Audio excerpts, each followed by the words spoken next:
Hi, everyone. Welcome back to Easy English with Daisy.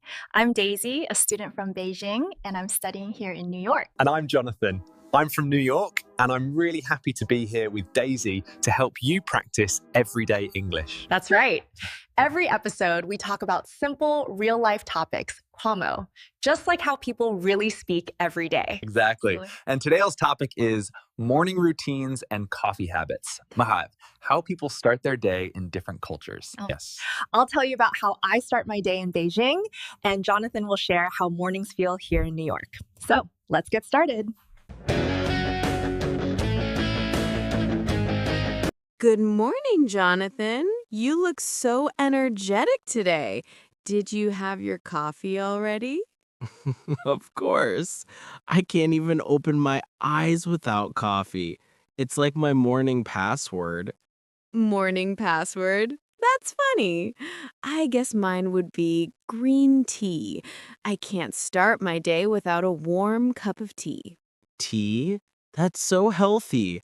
Meanwhile, I drink something with way too much sugar and milk. You mean a dessert disguised as coffee. Exactly. A caramel latte with extra whipped cream. My kind of breakfast. Oh, wow. In Beijing, my breakfast is usually soy milk and dumplings, much less sweet. That sounds amazing. Maybe I should try that. But tell me, what time do you usually wake up? Around 7:30. I try to wake up earlier to study, but my bed loves me too much. I know that feeling. My bed is also very persuasive. It always says, just 5 more minutes. Yes, and those 5 minutes somehow become 30. Right. So, after you finally get up, what's your morning routine like? Let's see. I open the window, stretch, check my phone, which is a big mistake, and then I make tea. Checking your phone first thing is dangerous. You fall into the internet black hole. Exactly. Suddenly, it's 9 a.m. and I'm still in my pajamas reading news about cats. Same here. I sometimes watch cooking videos I'll never try. So, Jonathan, what's your routine like? I wake up at 6:30, hit the gym, then grab coffee on my way to work. Wow, you're so productive. I feel lazy now. Don't worry, by 10 a.m., I'm already dreaming of another nap. That sounds more human. I like mornings when I can walk to class slowly with some music and a warm drink. That's the best. Morning walks in New York are peaceful before the city goes crazy. Yes, the air feels fresh and people smile more before the rush hour starts. Totally agree. By 9 a.m., everyone's running like it's the Olympics. So true. Sometimes I just stop at a small cafe and watch people hurry by. That's very poetic. Do you ever study there? Yes, I love studying in cafes. The smell of coffee makes me focus better. Maybe it's the caffeine whispering, work harder. Maybe.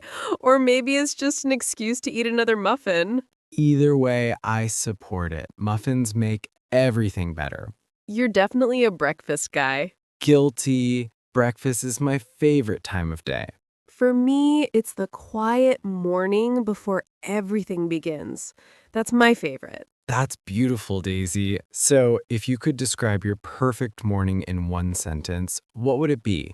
Mm, a slow morning with tea, sunlight, and no alarm clock. That's lovely. Mine would be coffee, music, and no emails.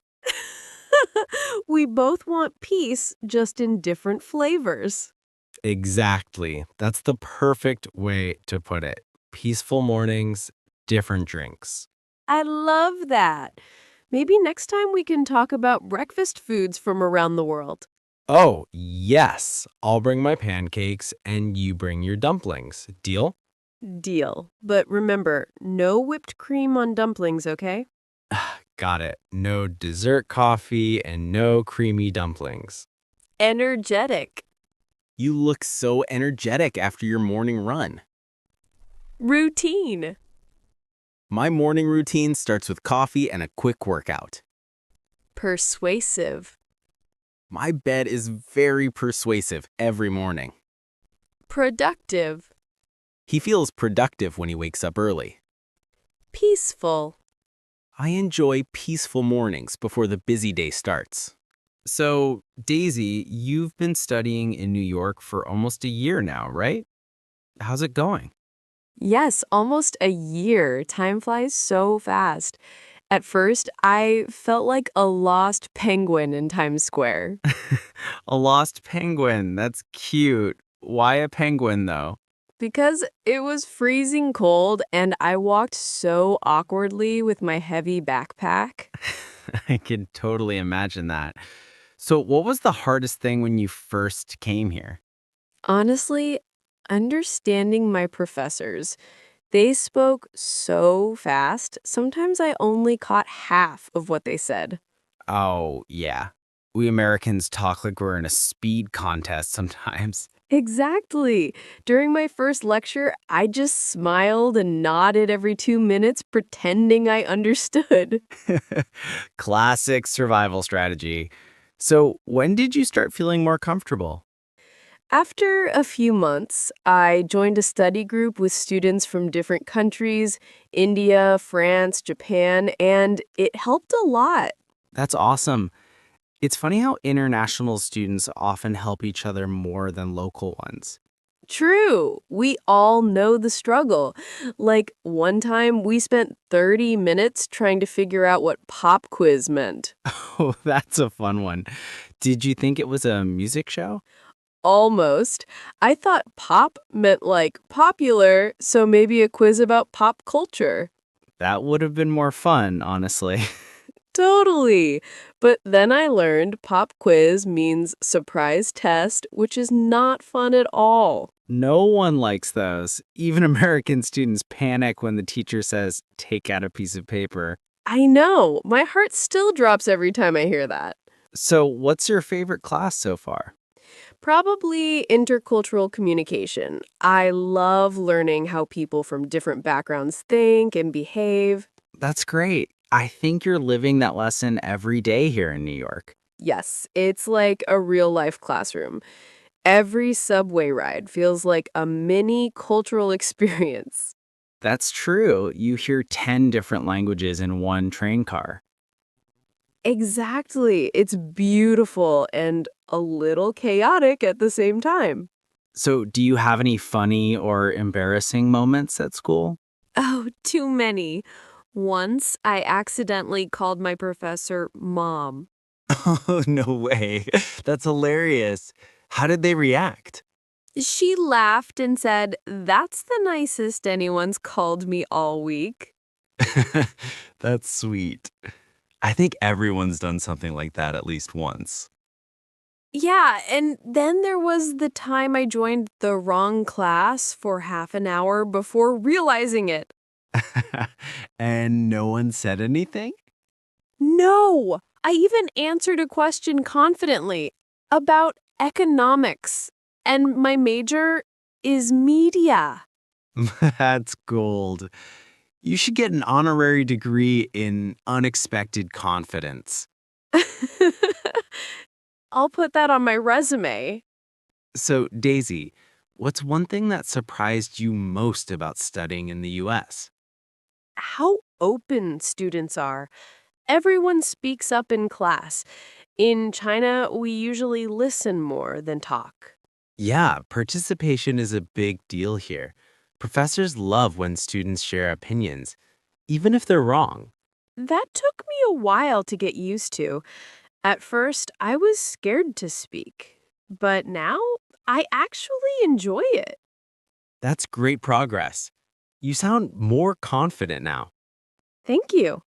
I think being in a new country teaches you more than just language. It teaches courage. Wow, that's deep. I might need to quote you on that. Go ahead, but make sure to say, quote by Daisy, the lost penguin. Deal. So, next time, should we talk about making new friends abroad? That's another big topic, right? Definitely. There's so much to share. Funny moments, awkward introductions, and cultural surprises. Perfect. I'm looking forward to it already. Lecture. I have a history lecture every Monday morning. Pop quiz. The teacher gave us a pop quiz about last week's lesson. Intercultural. Intercultural communication helps people understand each other better.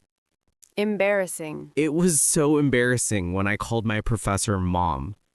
Confidence. Speaking English in class helped me gain more confidence. So, Daisy, I know you've been in New York for a while now. Have you found any favorite restaurants yet? Oh, yes, so many. But my absolute favorite is this little noodle shop in Chinatown. It reminds me of home.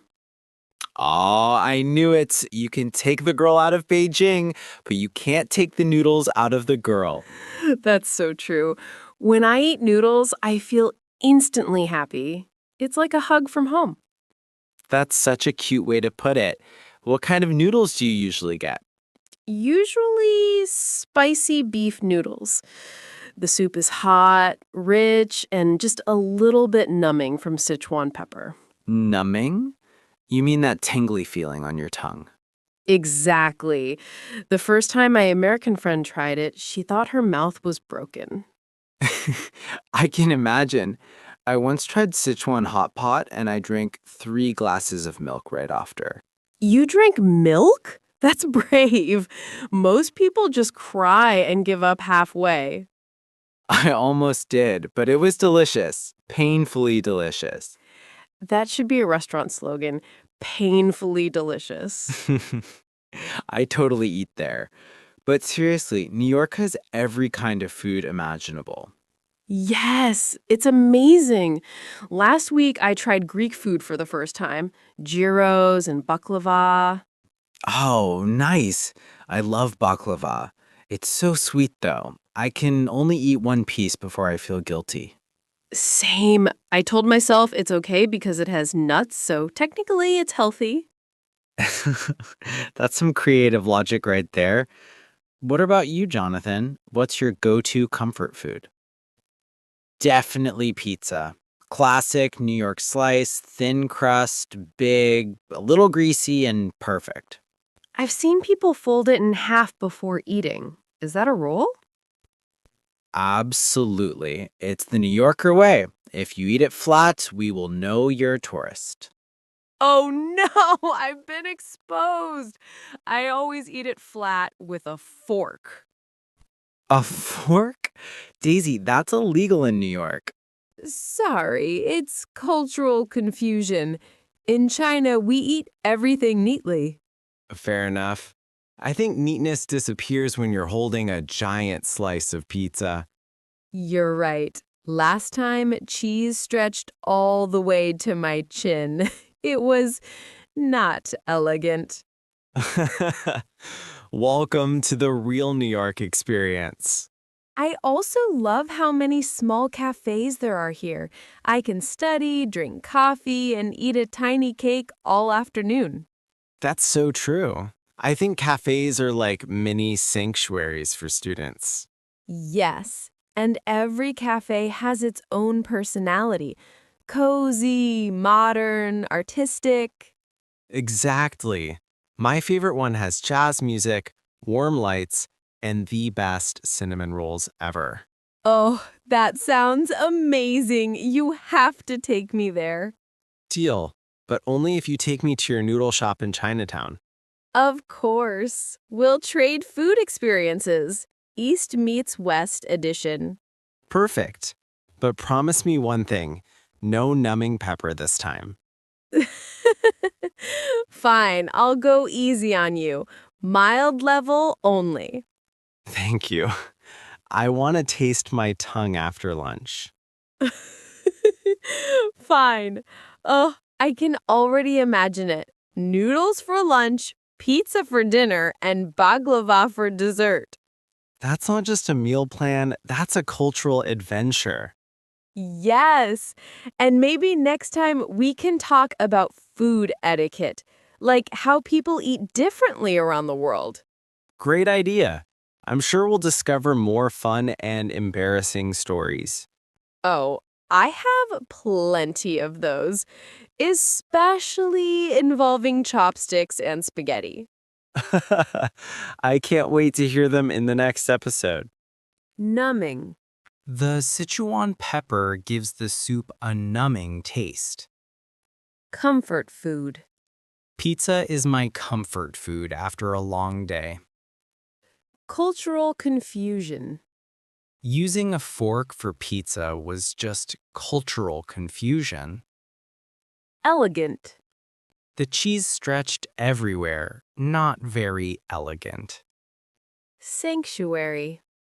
My favorite cafe feels like a little sanctuary in the city.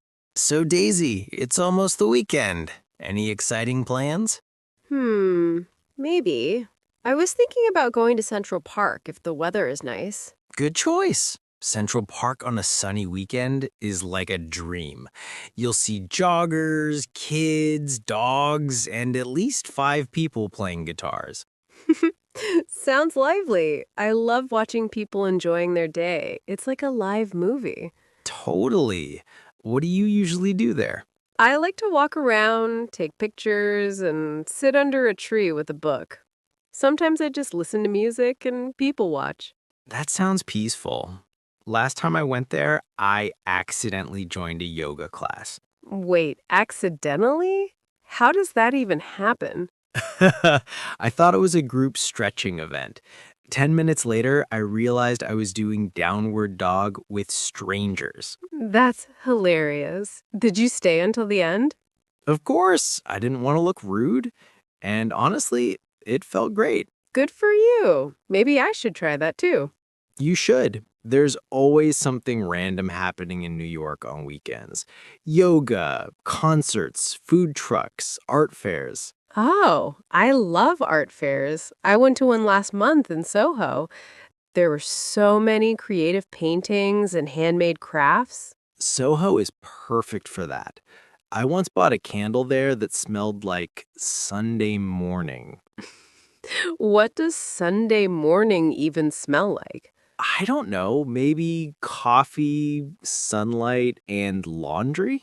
That actually sounds nice. My room could use that vibe. Speaking of vibes, do you like exploring the city on weekends or just relaxing at home? It depends. If I had a busy week, I prefer staying home, cooking, cleaning, maybe watching a drama. Same here. A lazy Saturday is my favorite thing ever. Exactly. But if I feel energetic, I'll explore a new place. Last weekend, I went to the Brooklyn Bridge for sunset. Oh, that's beautiful. Did you take pictures? Of course. It was so romantic, even though I was alone. Don't worry, you and your camera made a great couple. Thanks. Next time, maybe I'll invite you to be my tour guide. Deal. I'll show you all the local spots tourists usually miss, like the quiet bookstores, jazz bars, and rooftop views. That sounds amazing. I love discovering those hidden gems. Yes, that's the real New York experience, not just Times Square and skyscrapers. I agree. Sometimes the small streets and local cafes have more charm. Totally. I remember one rainy Saturday. I found a tiny bakery in the West Village. They gave free cookies just because I smiled. Aw, that's so sweet, literally and emotionally. Yeah, that's what I love about this city. It's crazy and noisy and unpredictable, but it also has kind people and small surprises. I feel the same. At first, New York was overwhelming, but now I see its beauty in the chaos. Exactly. Once you get used to the noise, it starts sounding like music. Wow, that's poetic, Jonathan. Are you secretly writing a New York love song? Maybe. Coffee, traffic, and dreams. That's my kind of melody. I totally listened to that. So, what's your perfect weekend, Daisy? A slow Saturday morning, brunch with friends, a walk in the park, and maybe watching the city lights at night. That sounds perfect. Mine would be similar, except I'd add pizza and a movie. You and your pizza again. Hey, some things never change, but that's the beauty of weekends. You get to enjoy simple things. True. I think that's what makes living in a big city special, finding small moments of peace. Beautifully said. Maybe next time we can talk about how people relax differently in big cities and small towns. That's a great idea. Let's save it for part 5. Peaceful. I love sitting in Central Park. It feels so peaceful. Overwhelming. New York felt overwhelming at first, but I got used to it. Hidden gem. That small bakery is a hidden gem in the city. Vibe. That cafe has such a cozy vibe. Predictable.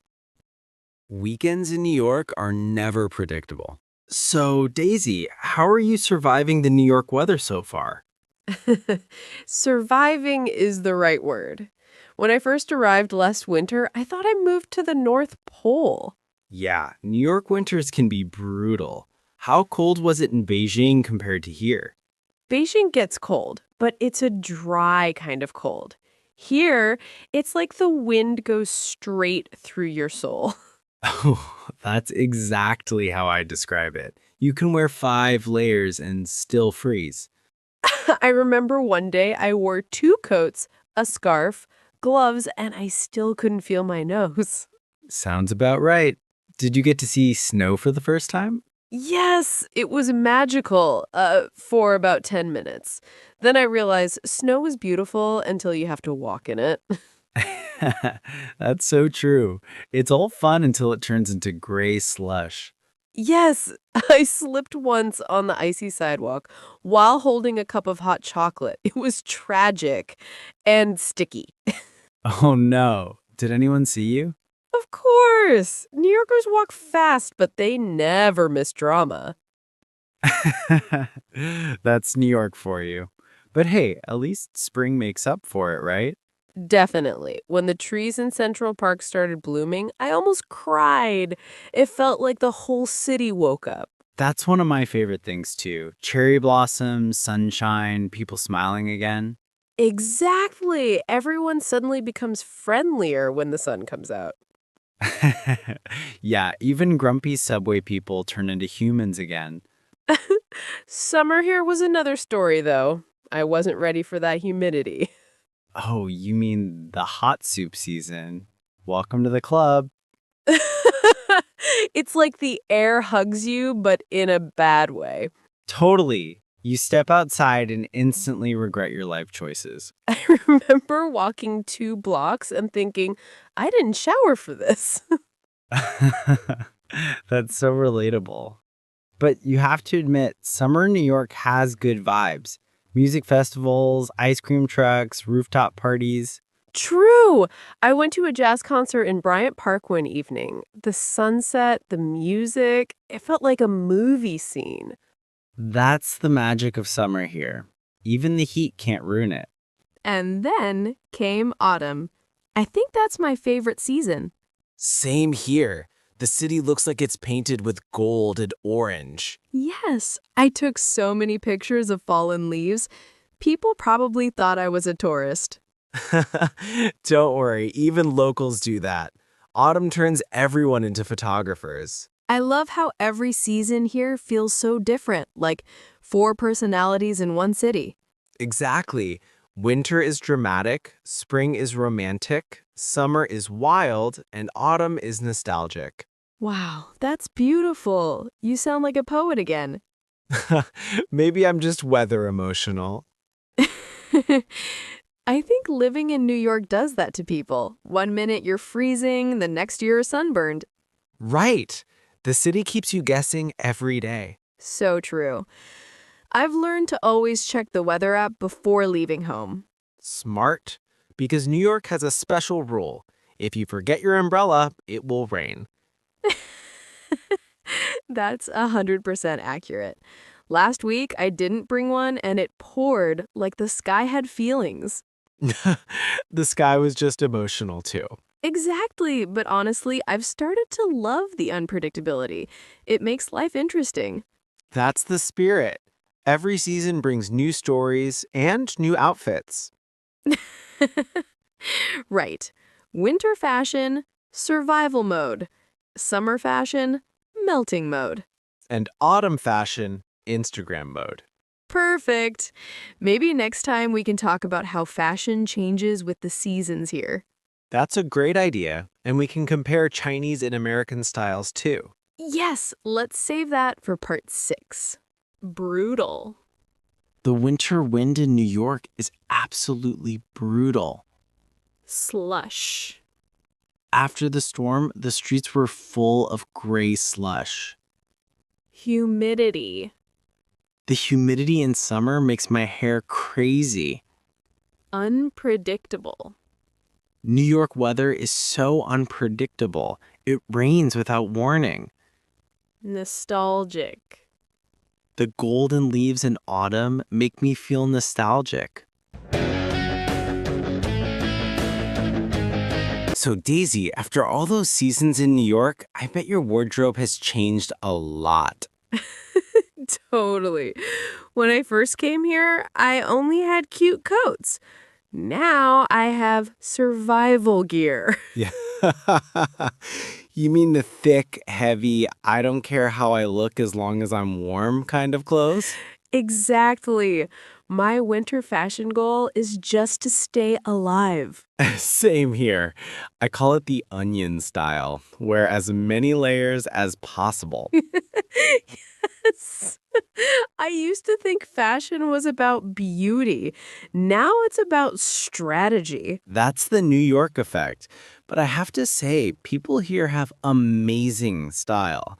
Unique, confident, and a little bold. I noticed that too. Everyone seems to dress like they're starring in their own movie. That's a great way to describe it. You see all kinds of styles, vintage, streetwear, elegant, sporty, all mixed together. Yes. In Beijing, people dress more neatly and modestly. But here, it feels like freedom. Wear whatever makes you you. Exactly. Fashion here is like a form of self-expression. I love that idea. I used to worry about what people thought, but in New York, nobody really cares, in a good way. Totally. You can wear pink boots and a rainbow hat, and people will just say, cool outfit. That actually happened to me last week. I wore bright yellow pants, and a stranger said, "Love your sunshine energies." See, that's the New York spirit. Confidence over perfection. I agree. I feel more comfortable trying new styles now. Even my friends back home noticed and said, "You look more like an artist lately." That's awesome. I think living here really shapes your style, not just clothes, but attitude too. Yes, it's like fashion becomes part of your personality. Exactly. So if you had to describe your New York style in 3 words, what would they be? Comfy, colorful, and confident. Perfect.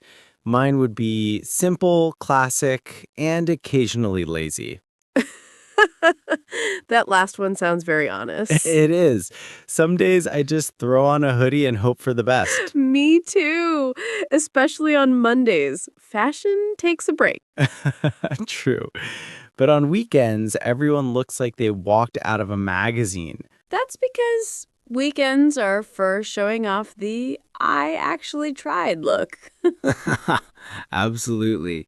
You know, I think fashion tells a story. Where you come from, how you feel, what you believe. That's so true. Even when I miss home, I sometimes wear my old Beijing hoodie. It feels like bringing a piece of home with me. That's beautiful, DZ.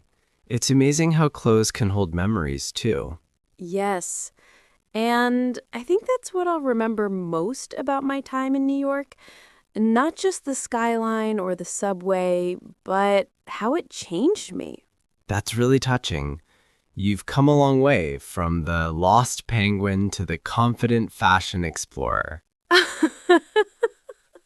Oh no, you still remember that penguin story. Of course, that's part of your legend now. Maybe one day I'll make a video called From Dumplings to Denim, My Life in New York. I'd totally watch that. And maybe I'll do one called Surviving Fashion in the City That Never Sleeps. Perfect. Well, Jonathan, it's been so fun sharing these conversations with you. Same here, Daisy. I've really enjoyed every topic from coffee and studying to food, weather, and now fashion. And thank you to everyone who's been watching Easy English with Daisy.